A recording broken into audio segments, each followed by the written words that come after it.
All right, guys, welcome back. This is a really good one. I'm really excited for you guys to listen to this. So, we are going to talk about contacting the motivated sellers, right? So, how do we find? So now we've gone through 100 different ways, not 100 different ways, but a bunch of different ways, at least 20 different ways of how to find motivated sellers. So we find the lead, but now we're like, I need to call them. I need to send a mailer to them. I need to get their personal information. How do I do all of this? Well, this is the stuff we need. We need the owner's information. We need the contact information, their phone numbers, mailing address. Even if we find the social media, would be great. Most importantly, the shoe size. That's crucial. I was kidding. We don't need the shoe size, but it's helpful. We need and the best way to contact them. We need to contact them. Makes it personalized, whether it's a mailer, it's a phone call, knock on the door, and all the time to do it. Right. So first of all, let's just say that we're driving for dollars. Or we pulled up a divorce listing and we have a name, or excuse me, we have an address. We have an address, and that's all we have. So let me show you how to pull up someone's information with just an address. All right, so if I just have someone's address, do you guys remember those meth condemned houses? Let's pretend. Let's do something. Let's do this. Hang on a second. We are going to, here's what you do. So if I have just an address, I need to find out who the owner of that address is, right?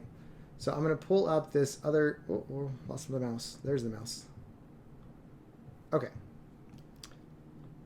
So what I like to do is just Google up parcel lookup, or let's do this.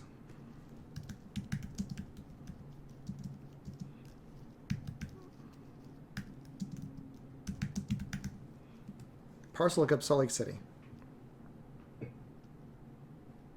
Davis County. We don't want the maps.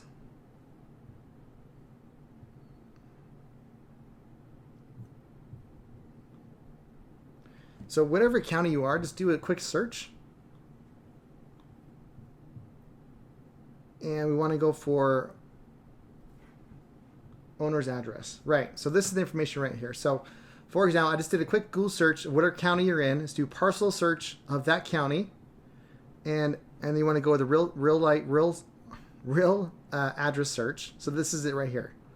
All right. So now let's pretend now we have the meth condemnation list right here. So we're gonna look at the Magna house right here. So let's just do this right here. So back in August 7th, 2020, this one. So 2601 South.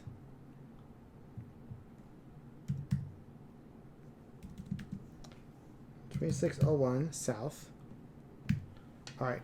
So when you're doing this, I like to put at least information as possible because sometimes it'll say South, but maybe it'll say SOU. It spells it all out instead of the S, or it'll have the street name, but it actually has the number name in it. So I do as little information as I can, and then I'll do a search that way. So what was the address again, guys? Do you remember? It was, and then 8990 West in Magna.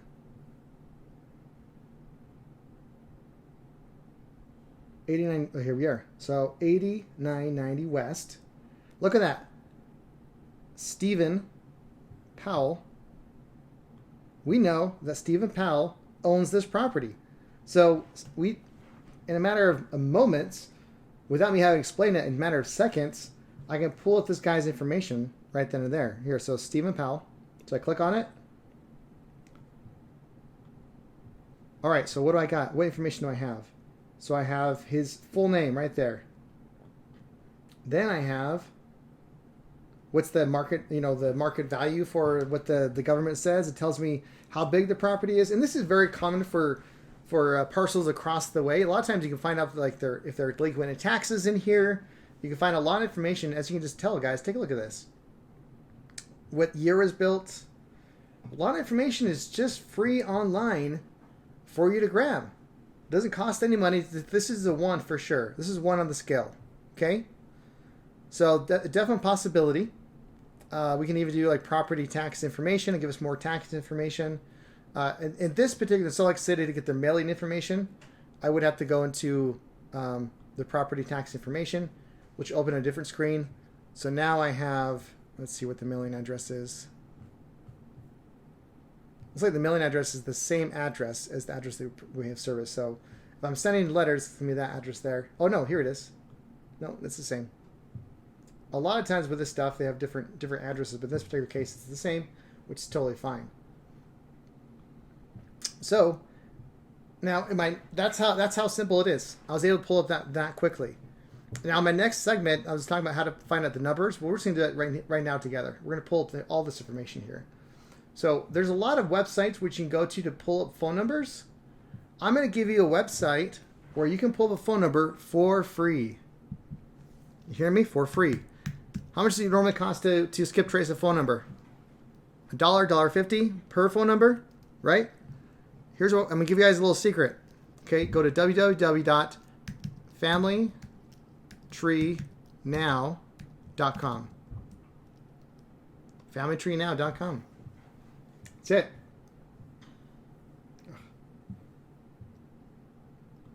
Bam. That simple. So Stephen Powell. And so this is a genealogy website. I know you're probably thinking, like, why in the heck am I looking up a genealogy website here? This is just weird. Magna, Utah. But there's something really cool that this website has that's also for free. So it'll give me a couple different options here. So you have public records, death records. If you find someone through their death records and they answer the phone, I would just run. So they may give you a couple different options. You can kind of play around a little bit. I don't really like the census. It doesn't really give you a ton of good information. But so I'll go into the public records. Stephen N. Powell. Do we have a middle initial? We do not. No middle initial. That usually. Oh yeah, Stephen N. So we know it's our guy, right?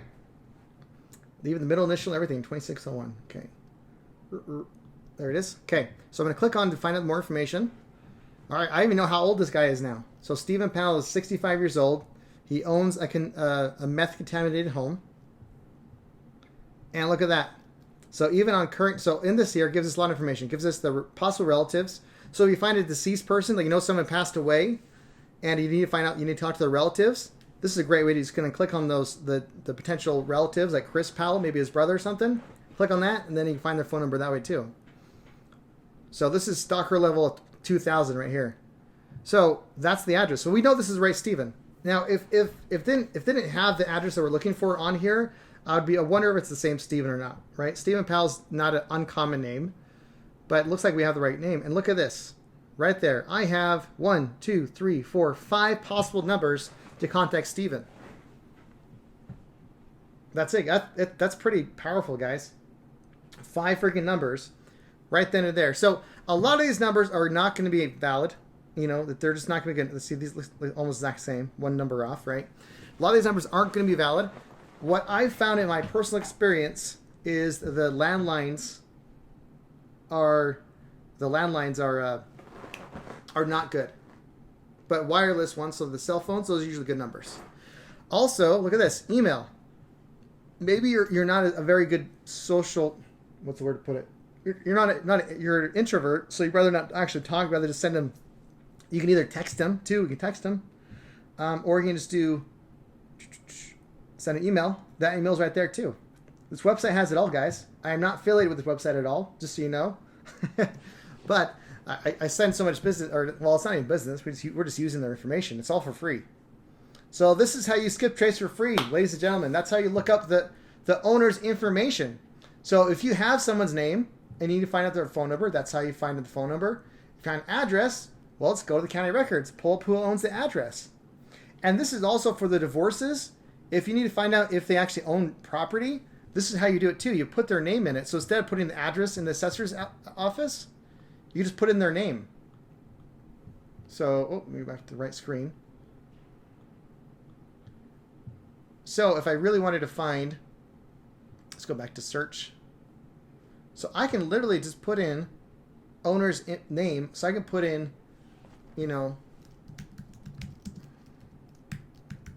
so let's just say I found Stephen. Oh, come on. Now that's a bad example. Go back.